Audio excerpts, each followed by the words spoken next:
at the Beta Theater Center, and that's where you'll see the full production with all the bells and whistles.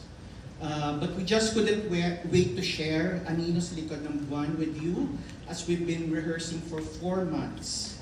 And so we hope this preview will generate even more excitement for our upcoming premiere. We've poured our hearts and souls into this production, and we're thrilled to finally present it to an audience. So sit back and relax and enjoy the show. Maraming salamat po.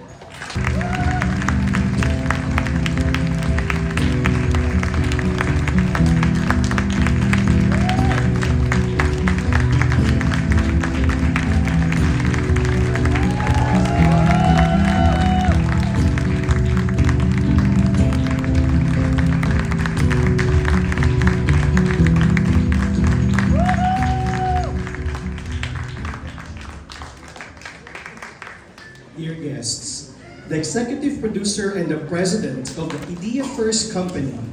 Maraming tao, kahit dati may stage fright ako I guess, na-overcome ko na. Diba? Parang wala naman eh. Hindi, madilim lang. Hi po, ako po si Elora Españo, gumanap bilang Emma, and maraming salamat sa pagdalo ngayong gabi. Ayun po, thank you. Siguro, ang may compare ko yung disiplina, ibang-iba talaga dito sa theater.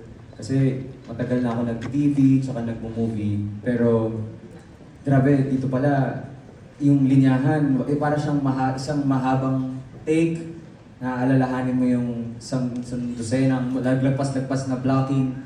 Pero yung feeling na makatapos ka ng isang run, like for example yung ngayon, parang pag ipakwento mo sa akin, hindi ko matatandaan kasi parang siyang rush.